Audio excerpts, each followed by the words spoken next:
네, 안녕하세요. 글로벌투스 원선우입니다. 오늘은 제네시스 G90 만나보겠습니다. 사실 1월에 제가 CS 출장 때문에 미국에 좀 다녀오느냐고 이 제네시스 G90의 시승 행사에 좀 참석을 하지 못했습니다.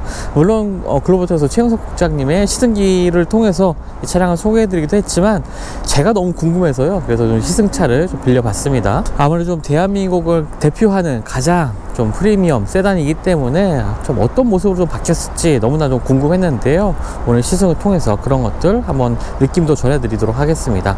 일단 제네시스 이 G90 같은 경우에는 플래그십 모델임에도 불구하고 상당히 좀 빠른 이 변화 주기를 겪었습니다. 거의 페이스리프트 이후 한 3년 만에 새로운 풀모델 체인지 모델이 좀 공개가 됐는데요. 그만큼 아무래도 좀 제네시스 G90을 기대하는 것이 좀 크기 때문이기도 하겠죠. 글로벌 시장에서의 기대치도 높긴 하겠지만 그것보다는 워낙 이제 국내 시장에서 대기업 임원이라든가 그런 수요가 있기 때문에 아무래도 G90의 빠른 변경이 좀 필요하지 않았나라고 생각이 되고요. 또 거기에 걸맞게 현대차 그룹의 최신 기술들이 좀 녹아든 차량임을 좀 확인할 수가 있었습니다. 일단 좀 디자인부터 한번 살펴보면요. 전면부 디자인 같은 경우에 굉장히 얇은 크기의 이 헤드램프가 이 전면부 디자인의 핵심 포인트라고 볼 수가 있겠습니다. 사실 벤츠의 다른 플래그십 모델들을 봐도 이렇게 얇은 크기의 헤드램프를 볼 수가 없죠. 거기다가 주간주행 등이라든지 방향지시 등이 모두 다 통합된 형태이기 때문에 전면부 디자인을 굉장히 깔끔하게 만드는 중요한 요소가 되는 것 같습니다. 거기에다 이 크레스트 그릴 같은 경우에도요, 기존 모델보다 조금 더 부드러운 이 외곽선을 좀 볼 수가 있습니다. 밑에 부분은 상당히 뾰족하게 마무리가 되어 있지만 전체적으로 위쪽 같은 경우에는 이 부드러운 곡선으로 마무리가 되어져 있고요. 또 안쪽에 크레스트 그릴도 이중으로 좀 복합적인 이미지를 좀 만들고 있습니다. 사실 이것을 하나의 면으로 표현한다면은 이렇게 입체감이 그리고 고급감이 좀 많이 살지는 않을 것 같아요. 이제 좌측에는 ADAS와 관련된 레이더 시스템이 있는 반면에 우측에는 그런 것이 없습니다. 그냥 모형일 뿐이고요. 아무튼 좌우 균형을 맞추기 위해서 이러한 형태로 좀 했다고 합니다. 자, 그리고 위쪽에 사실 이 G90의 이 매끈한 이 전면부 디자인, 그리고 매끈한 이 볼륨감 있는 이 전면부 디자인을 만드는 중요한 요소는 바로 이제 크램쉘 타입의 이 보닛 디자인 때문입니다. 보통은 일반적인 세단 같은 경우는 이쪽 보닛 위쪽으로 파팅 라인이 지향하는 경우가 상당히 많죠. 그렇다 보니까 뭔가 끊겨 있는 모습을 볼 수 있는 반면에 이 크램쉘 타입의 이 보닛 같은 경우에는 굉장히 매끈한 곡선으로 이렇게 둥글게 감싸는 듯한 형태로 되어 있고, 측면의 볼륨감 그리고 위쪽의 볼륨감도 모두 다 잘 살아있는 모습을 보여주고 있습니다.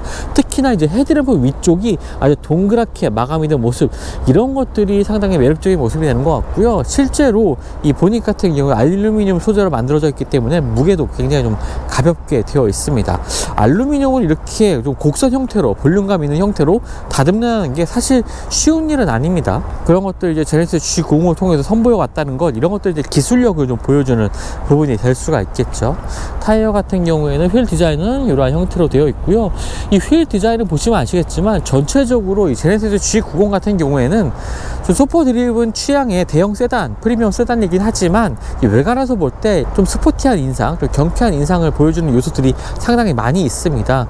두 줄의 이러한 라인들은 제네시스 브랜드가 가져왔던 아이덴티티이긴 하지만 상당히 좀 젊은 이미지죠. 그런 것들이 이 측면에도 두 개의 라인이 있는 것 볼 수가 있고요. 휠의 디자인 역시 상당히 좀 경쾌한 형태로 스포티한 인상을 주는 이 휠 디자인에 적용이 되어 있습니다. 자, 그리고 비교적 이제 2열 공간이 넓은 이 차량임에도 불구하고 B필러 같은 경우는 이 정도 두께로 상당히 좀 그래도 두껍지 않게 마감이 되어 있고요. 그에 반해서 이제 뒤쪽의 도어 길이가 조금 긴 형태를 보여주고 있죠. 사실 이 B필러 쪽을 조금 더 두껍게 가져가고 도어 크기를 조금 짧게 가져가는 방법도 있긴 합니다. 하지만 이렇게 좀 도어 크기를 길게 가져가는 경우에는 이 도어의 무게도 무거워지기 때문에 아무래도 좀 부담이 될 수밖에 없는데요. 하지만 그것을 제네시스 G90 같은 경우에는 이런 식으로 좀 해석을 해서 풀어내고 있습니다. 이런 부분도 또 나름 또 기술력이 반영된 부분이라고 좀 볼 수가 있겠고요.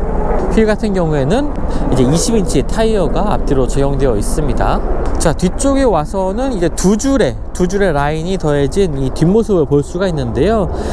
제네시스 G90의 아이덴티티와도 같은 부분이기도 하죠. 두 줄의 라인 같은 경우는 이전 페이스리프트 모델에도 적용됐던 부분이긴 한데 이런 부분들이 계속 이어져 오고 있습니다. 사실 처음에 이 후면 디자인이 공개가 됐을 때는 이 뒤쪽 라인 때문에 좀 과한 디자인이 아니냐라는 얘기도 있긴 했지만 실제로 마주하시게 된다면은 상당히 일관성된 디자인 그리고 잘 어울리는 디자인이라는 것을 좀 아실 수가 있을 것 같습니다. 배기구 역시 페이크가 아니라 리얼 배기구가 모두 다 적용이 되어 있고요. 사실 이 제네시스 G90의 디자인 같은 경우에는 제네시스 브랜드의 플래그십 모델 그리고 대한민국의 가장 비싼 이 프리미엄 세단이라는 점에서 중후함, 고급스러움 이런 것뿐만 아니라 토티한 인상까지 곳곳에 이런 복합적인 요소들을 잘 녹여낸 디자인이라고 볼 수가 있을 것 같습니다. 아마 실제로 마주하게 된다면 더 좋은 인상을 받으실 것 같고요. 다만 한 가지 조금 아쉬운 부분이라면 전면부 디자인의 이 크레스트 그릴 같은 경우 약간 볼륨감 있는 형태로 되어 있는 것도 특징이긴 한데요. 앞으로 이 제네시스 브랜드 역시 전동화 계획이 있습니다. 앞으로 모든 차량들을 전기차로 출시한다는 계획을 밝히기도 했는데요. 그런 것들에 대비해서 전동화 모델다운 디자인 요소들이 몇 군데 조금 시험적으로나마 좀 반영해보면 좋지 않았을까라는 생각도 하게 됩니다. 크레스트 그릴 같은 경우에도 전기차 전동화 모델답게 좀 막혀있는 부분이라든지 아니면 조금 더 미래지향적인 느낌을 주는 이러한 디자인으로 한번 구성해봤다면 어땠을까 좀 생각을 해보게 되는데요. 사실 이 전동화 계획이 있는 만큼 어쩌면 이제 마지막 내연기관 모델이 될 수도 있습니다. 새로운 풀 모델 체인지 전에는요. 자, 그런 것들을 봤을 때 제네시스 G90의 디자인 내연기관 모델로서의 마지막 디자인을 보여주는 요소가 되지 않을까라는 생각도 하게 됩니다. 이제 실내 공간 살펴볼 텐데요. 그 전에 이 자동으로 열고 닫히는 이 도어의 기능 한번 살펴보도록 하겠습니다. 지금 보시는 것처럼 지금 팝업이 된 상태인데요. 그대로 당기면 일반적인 도어를 여는 것과 크게 다르지 않습니다. 하지만 앉아서요. 이렇게 앉아서 운전석 오른쪽에 있는 이 버튼을 누르게 되면은 도어가 이렇게 자동으로 닫히게 됩니다. 그리고 열 때는 도어 트림 쪽에 있는 이 버튼을 누르게 되면은 살짝 열리게 되고요. 이 도어를 열 때는 지금 정도의 이 간격만 이렇게 벌어지면서 살짝 열리게 됩니다. 그 이유는요, 안전상의 이유가 되겠죠. 너무 활짝 열리게 되는 경우에는 옆에 벽에 또 부딪힐 수가 있고 또 길 가던 보행자를 좀 칠 수가 있기 때문인데요. 그렇기 때문에 이렇게 좀 조금 열린다고 서운해하지는 않으셔도 좋을 것 같습니다. 나중에 이 도어 쪽에 센서가 장착이 돼서 이 도어의 측면 쪽에 장애물을 감지하게 되는 경우, 이런 경우가 또 생길 수도 있겠지만 현재로서는 지금 이 사이드 미러의 길이만큼 정도만 딱 열리기 때문에 벽을 친다든가 지나는 보행자를 친다든가 하는 걱정은 좀 덜셔도 될 것 같습니다. 그리고 이렇게 조금 열리는 이유도 이렇게 이해를 하시면 될 것 같고요. 그리고 마저 열 때는 그냥 이렇게 쭉 밀어주면 되는데요. 일반적인 도어와는 다르게 저항감이 느껴진다고 할 수가 있을 것 같은데요. 이제 전기 모터로 열고 닫히는 도어이기 때문에 어느 정도 저항감을 가지고 있습니다. 사실 이 부분이 굉장히 좀 예민한 부분인데요. 이 전기 모터의 저항을 지나치게 세게 한다든가 아니면 너무 약하게 해서 도어가 막 움직인다든가 아니면은 이렇게 멈추는 거 없이 확 열린다든가 아니면 지나치게 좀 힘을 많이 줘야 된다든가 하는 이러한 부분이 있을 수도 있을 텐데요. 많은 테스트를 거쳐서 아주 적정한 수준의 이 압력, 저항감을 아마 찾아낸 것 같습니다. 이런 식으로 자동으로 열리는 도어 한번 살펴보셨고요. 네, 이제는 일렬 공간 한번 살펴보도록 하겠습니다. 정말 고급스러운 분위기가 가득 느껴지는 제네시스 G90의 실내 보고 계시는데요. 일단 전체적인 분위기는요, 여러 개의 층으로 나뉘어진 이 레이어가 구성된 이 실내 공간 대시보드라든지 실내 구성 이런 것들을 좀 보고 계십니다. 바로 위쪽에 이 에어컨 송풍구가 아주 얇게 처리된 이 부분을 기점으로 해서 층이 하나가 나눠져 있고 또 위쪽에 대시보드와도 또 층이 나눠져 있죠. 그리고 이렇게 서로 다른 소재들로 차곡차곡 이렇게 쌓아진 듯한 이런 구성을 좀 보여주고 있는 것도 고급감을 연출하는 부분이 되겠고요. 스티어링 휠의 디자인도 굉장히 독특하죠. 보통 이제 크락션을 누르는 이 로고가 들어있는 이 가운데 부분과 그런 버튼 부분이 약간 이렇게 양각으로 튀어나와 있는 듯한 형상을 좀 보여주고 있고요. 뒤쪽에는 가죽으로 아주 고급스럽게 마무리가 되어 있습니다. 사실 이러한 형태가 이 측면 대시보드의 형태와도 상당히 유사한 모습을 보여주고 있죠.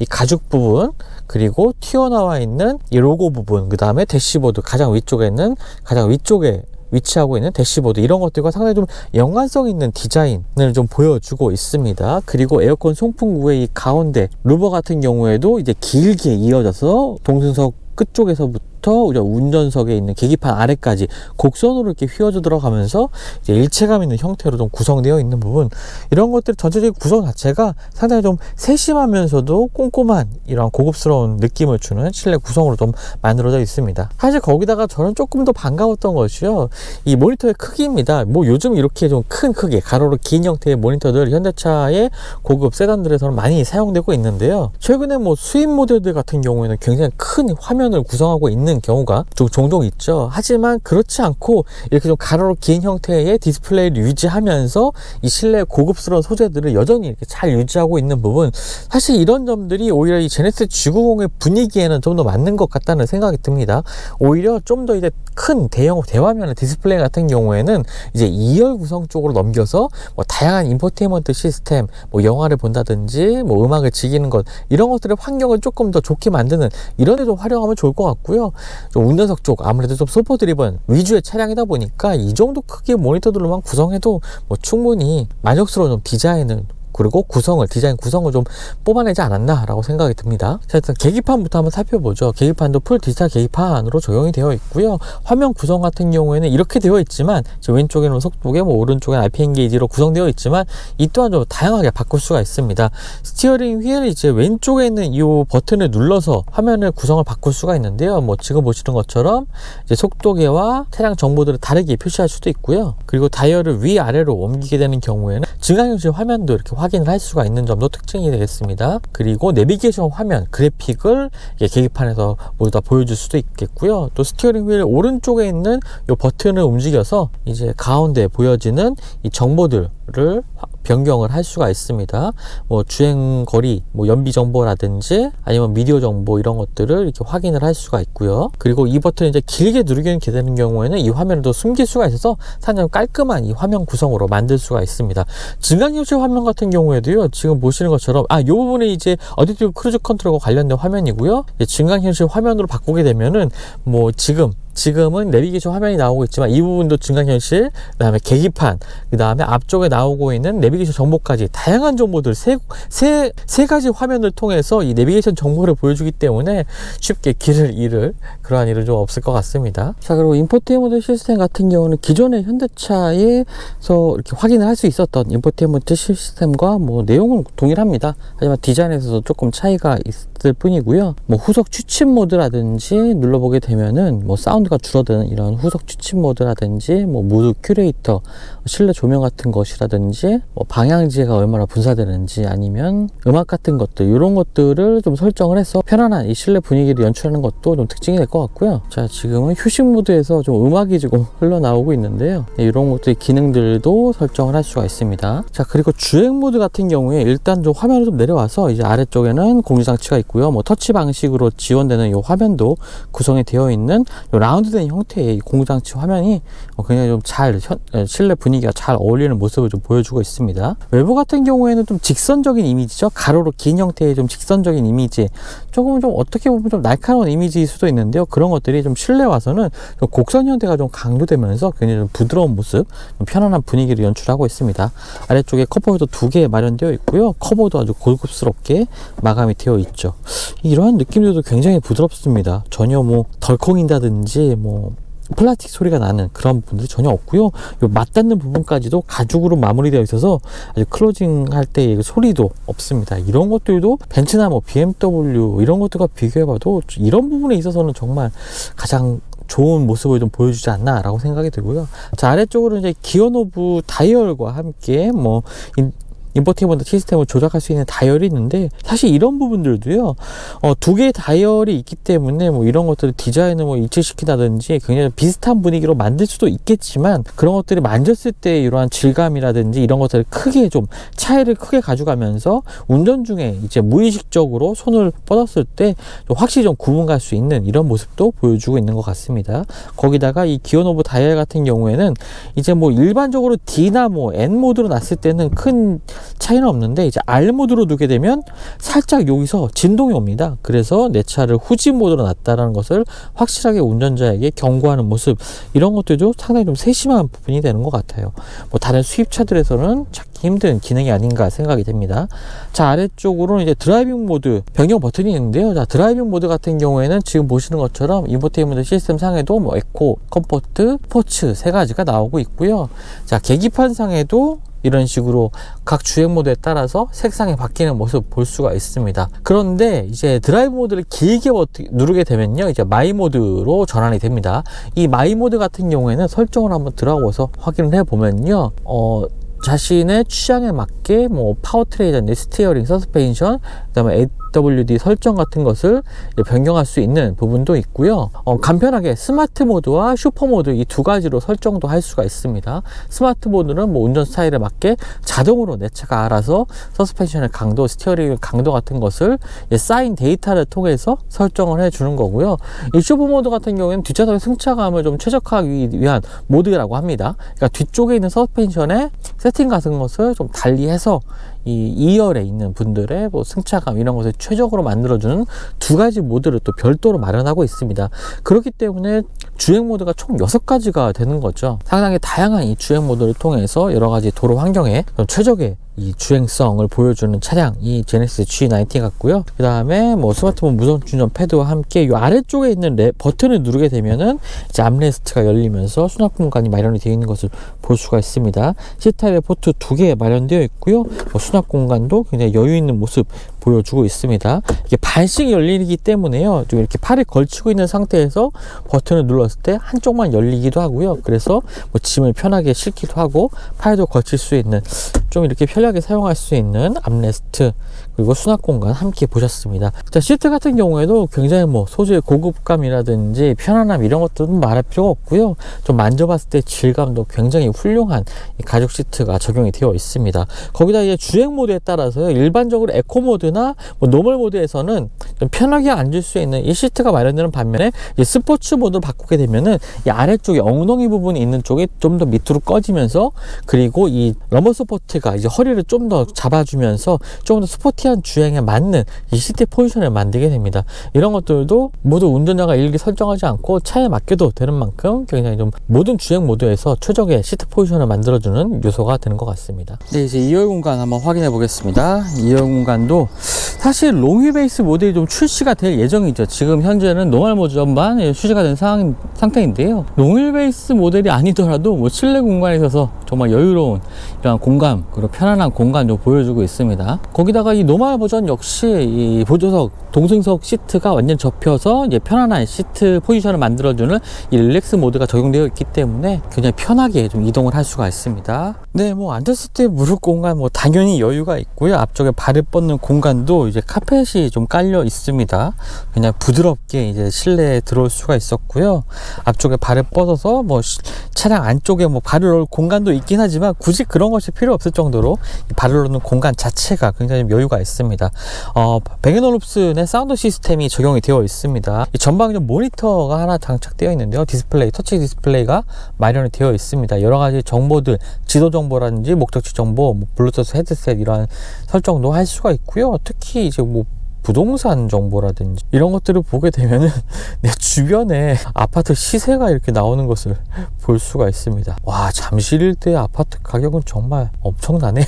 24억, 뭐 23억. 자, 어쨌든요. 그 다음에 뭐 골프 정보로 넘어가 보게 되면은 근처에 있는 골프장 검색을 또 할 수 있는 메뉴들도 있고요. 또 실내 무드 조명의 설정도 이 뒷좌석에서 할 수가 있습니다. 여러 가지 뭐 미디어를 본다든지 하는 활동들도 당연히 할 수가 있고요.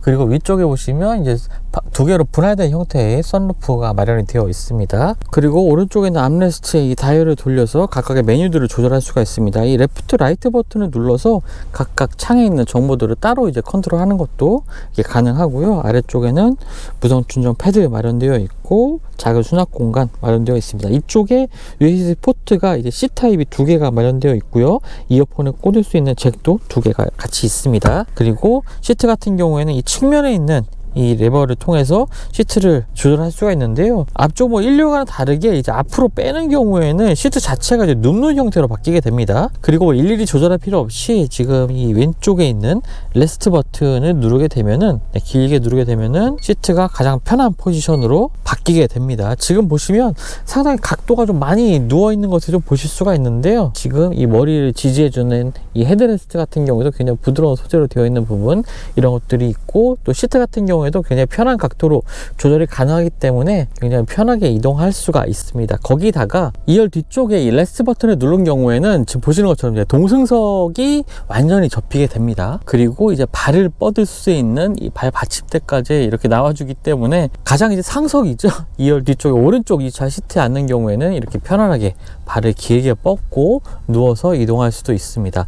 지금 보시면 뭐 발을 받쳐주는 이런 부분도 굉장히 부드러운 쿠션으로 되어 있고요. 지금 시트의 각도도 굉장히 잘 누워있는 형태의 아주 편한 시트가 마련이 됩니다. 이런 것들을 통해서 당연히 이제 쇼퍼 드리븐 지향에 차라는 것을 이런 것들을 통해서 좀 확인할 수가 있는 것 같고요. 앞으로 롱휠베이스 모델은 이거보다 훨씬 더 넓은 이 휴식 공간을 제공할 수가 있을 것 같습니다. 좀 기대해봐도 좋을 것 같습니다. 네, 그럼 제네시스 G90의 주행 성능 한번 알아보도록 하겠습니다. 일단 가볍게 일반 도로를 지금 주행을 하고 있는데요. 이게 타는 순간 느껴지는 승차가 이것이 바로 이제 체감할 수가 있습니다. 지금처럼 이제 과속방지턱을 넘는 상황에서도요, 뭐 당연하게 처음에 오는 진동도 굉장히 잘 잡아주고 2차적인 진동 같은 것들은 전혀 느낄 수가 없습니다. 뭐 차량의 서스펜션 세팅 자체가 뭐 그렇게 단단하게 세팅되어 있는 것은 아닙니다. 어느 정도 이제 좌우 롤도 충분히 느껴지는 이러한 차량의 세팅을 하고 있지만, 이 롤 자체도 유격이 굉장히 좀 짧게 느껴지고요. 그렇다고 단단하지도 않고 아주 쫀쫀하게 잡아주는 이런 느낌이 굉장히 좋습니다. 지금 주행 모드는 일단 스마트 모드로 좀 주행 모드를 맞춰놓고 주행하고 있는데요. 이런 상황에서는 뭐 가속 페달에 가속을 하는 상황이라든지 이런 때는 스티어링 휠의 좀 담력도 좀 단단하게 잡아주고 스스로 이제 차량이 컨트롤 해주는 모드라고 볼 수가 있겠죠. 그리고 지금 노면에 작은 그 굴곡들이 있긴 합니다. 그런 것들이 이제 운전자에게 좀 충분히 좀 전해지거든요. 하지만 이런 것들도 뭐 이런 충격이 아니라 뭐 진동이 아니라 그냥 정보 전달 수준으로 아주 깔끔하게 잘 정리하고 있는 이러한 모습도 서스펜션의 세팅을 정말 잘 했기 때문이라는 생각이 들기도 합니다. 자, 이러한 승차감을 만드는 가장 중요한 요소는 이제 멀티챔버 서스펜션이 적용됐기 때문입니다. 3개의 공기 주머니가 이제 서스펜션 주위를 감싸고 있는 건데요. 보통 이제 일반적인 서스펜션 같은 경우에는 이제 코일 스프링이 서스펜션 주위에 있고, 그 안쪽으로 유압의 그 기둥 같은 것들이 있어서 상하좌우의 움직임을 흡수하고 유압이 또 움직임을 부드럽게 만들어주는 역할을 하고 있습니다. 하지만 이 멀티챔버 서스펜션 같은 경우에는 이제 공기주머니가 그 역할을 하게 되는 건데요. 일반적으로 뭐 포르쉐라든지 뭐 수입 프리미엄 세단들을 살펴보면은 뭐 멀티챔버 서스펜션을 쓰는 경우는 많이 있었습니다. 하지만 지금 제네시스 G90처럼 3챔버를 쓰는 경우는 그렇게 찾아보기가 어려웠는데요. 그만큼 서스펜션을 감싸고 있는 공기의 양도 늘어나기 때문에 이 충격도 잘 흡수해주고 그 충격 자체를 굉장히 부드럽게 만들어줄 뿐만 아니라 차고를 높이는 속도도 굉장히 빠릅니다. 보통 지금 정고를 가장 낮춘 상태에서 가장 높은 상태까지 한 4.5cm 정도가 차이가 나는데요.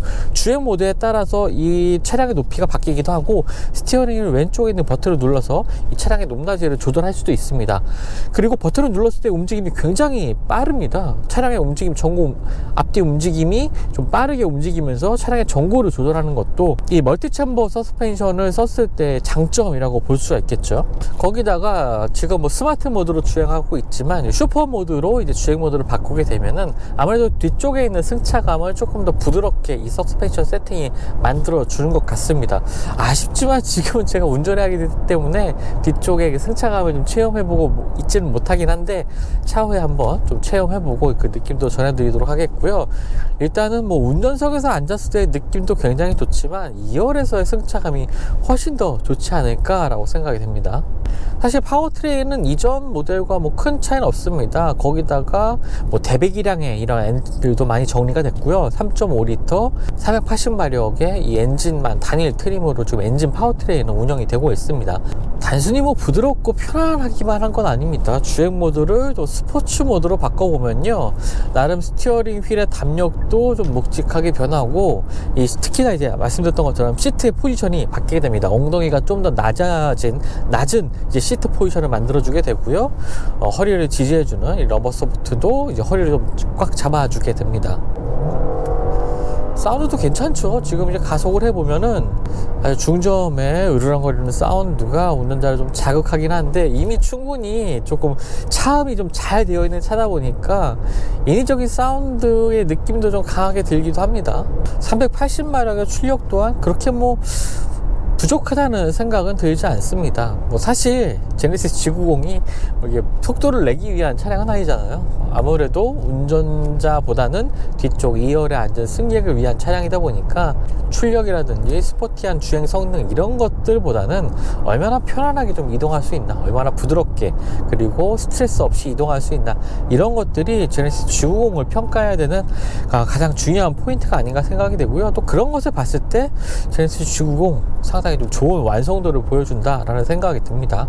역시나 뭐 대한민국에서 가장 상위에 있는 프리미엄 세단답게 좋은 모습 또 확인할 수가 있네요. 네, 지금까지 제네시스 G90 만나봤습니다. 역시 또 기대했던 것만큼 좀 편안한 승차감, 고급스러운 승차감을 가지고 있는 차량으로 이제 풀모델 체인지가 완성이 됐다는 생각이 들고요. 수입 브랜드들의 프리미엄 세단들과 플래그십 세단들과 비교를 해봐도 뭐 전혀 뒤처지지 않고 가장 높은 평가를 받고 있는 메르스 벤츠 S클래스의 토미까지 좀 와있지 않나 라는 생각을 하게 됩니다. 한국의 자동차 산업이 좀 어느 정도의 위치에 올라와 있다라는 것을 확인할 수 있게 해주는 제네시스 G90 소개를 해드렸습니다. 지금까지 글로벌 토스 원선웅이었고요. 전 또 다음 영상 통해서 만나 뵙도록 하겠습니다. 감사합니다.